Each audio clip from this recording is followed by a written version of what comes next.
Okay, Hilary.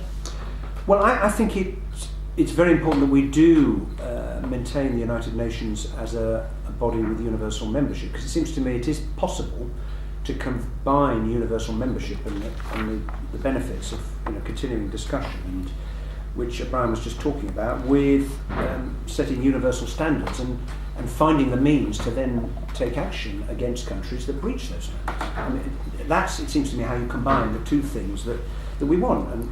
And Nick is wincing, understandably, because it doesn't happen. It's actually, if you look back over time, there are instances where the UN has demonstrated it has its capacity to do something, but it's not been very effective. And I do believe we do need a more effective UN, because if we can get an effective UN, one, it has unique authority and legitimacy, and I think that's very important.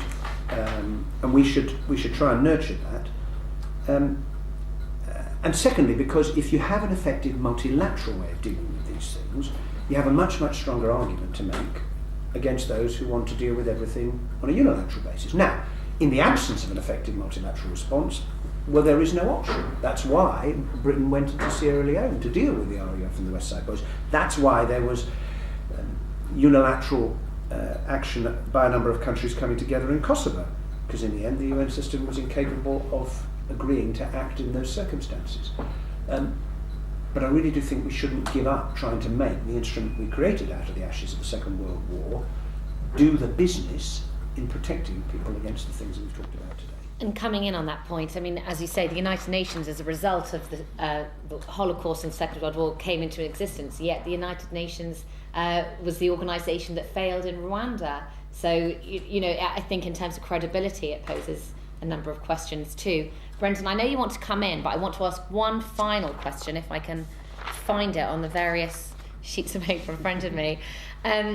Humanitarian intervention, has it been politicised by the phraseology of George W. Bush's war on terror? And I also would like, if people could also contribute as part of this question, any thoughts in particular about Iran, which seems to have not featured highly in this discussion. But Brendan, do you want to come in? Yeah, firstly to say that I don't think Iran fits under any model of humanitarian intervention, so I won't talk about it any more than that, I don't think. Secondly, to say that, which was sort of my reflection more generally, we've talked about democratisation, we've talked about a whole series of other things, which again I don't think come under humanitarian intervention. I think we as advocates for humanitarian intervention need to be very careful about that, because I think we risk damaging our own arguments about humanitarian intervention by widening them so much. And also, in particular, if we try to use Iraq as a cause célèbre of humanitarian intervention, we've lost, it's all over, we can all go home. In terms of just to reflect on Brian's question, I do think because of Iraq, we have had a big setback on the left, and I think there are particularly up and coming Labour politicians and politicians who are perhaps not in Parliament yet but would like to be one day. I think their appetite for humanitarian intervention is probably weakened. And I think, conversely, it's been strengthened within the Conservative Party and on the right. So if you look at, for example, the stuff that Liam Fox talked about, and if you look at even sort of Michael Gove and William Hague now, they are taking on much more the idea of intervention in different ways. And if this becomes the territory of the right, then I think that's a disaster for humanitarian intervention, because I think their agenda is very different. Yes, I want to respond to your point in two ways. You might be right about the left in general, and in Europe it might be going into one of its isolationist, rather selfish phases. The reason those of us on the left think it's worth having the argument is not just out of sentimentality of that we're upholding the best traditions of the left, but that left-wing ideas are the best way of combating the threats that are faced across the world. And Iran's a classic case. I'm not arguing in favour of invasion or bombing or anything like that, but clearly, given the unrest with the Mullerocracy there, by far the best strategy is this Cold War strategy based on support for Democrats in Iraq, feminists in Iraq, the oppressed ethnic minorities and Kurds in these areas, and so on. Now, people on the left ought to be better at doing that than Tories.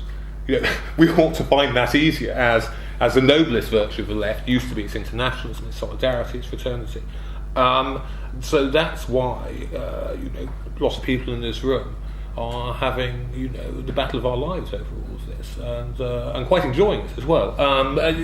Because it ought to be liberal and left-wing people who are best able, I quoted the BBC the other day, who are best able to sort of ridicule people like John Humphreys and take them apart brick by brick, because if we can't do that, if that doesn't happen, I do think it then throws into question, is there a left really? Because you can't support people who are suffering appallingly and who share your values. This isn't a humanitarian argument, it's an argument for humanitarian intervention, it's an argument for political intervention. If you can't do that, what is left of your liberalism, your democracy, your feminism? And I think in the end it's an argument we can win as well. But just to clarify, I wasn't suggesting that we abandon those arguments at all. I completely agree that we need to engage and we need to step up that engagement. But I was trying to differentiate liberal intervention from humanitarian intervention. Yeah, I mean, they're different things. I think they need to be kept to be perfectly honest, in terms of, this might sound simplistic, but by the time you need humanitarian intervention, that's because the political intervention has long ago failed. Okay. Final contribution from Brian and then Hilary. Just to emphasise agreement with that point that there are categorical differences. Iran is about nuclear proliferation. The war on terror is not about humanitarian intervention.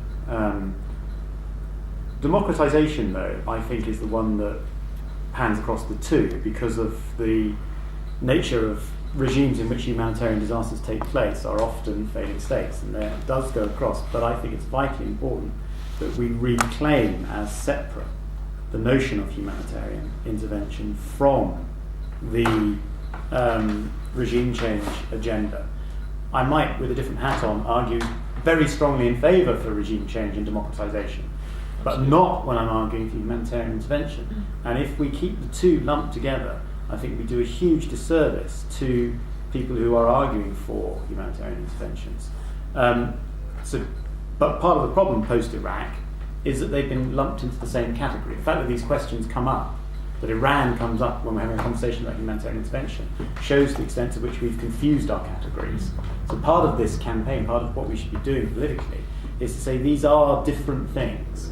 And in a way, humanitarian intervention is the place where most people, I think, can meet and you can actually mobilise quite strongly on. I think all the others are deeply contested and should be deeply contested and argued about, and we might have different positions on them. But we need to keep, post-Iraq, humanitarian intervention has to be reclaimed, kept separate, and argued for on its own merits. Okay, and Hilary for final remarks. Yeah, listening to what we've been discussing, what we're grappling with is the process on a global scale that nation states went through over a long period of time, changing from a society in which people who had the biggest number of weapons and the most power and could raise the largest armies determined what happened. And in the end, we fashioned a state in which values of openness and tolerance and debate and democracy and people being protected from violence and having the rule of law and having justice and having remedy came into being. And what we spent the last hour and a bit discussing is how do we do this on a global scale? And we haven't yet got there, and that's why we have all these examples of failure. But I'm absolutely clear in my mind that that's where we've got to get to, so that if in the community, the country where you live, those who do have responsibility don't protect you from genocide, war crimes and crimes against humanity, the world will find the means to protect you in their stead. And the issue isn't going to go away, and we're going to have to find a way eventually of dealing with it. Okay, well, thank you. All that's left is to thank all the panellists for joining us this morning, and I hope this is a useful exercise for the Euston Manifesto to raise even more awareness and debate amongst our great supporters and viewers.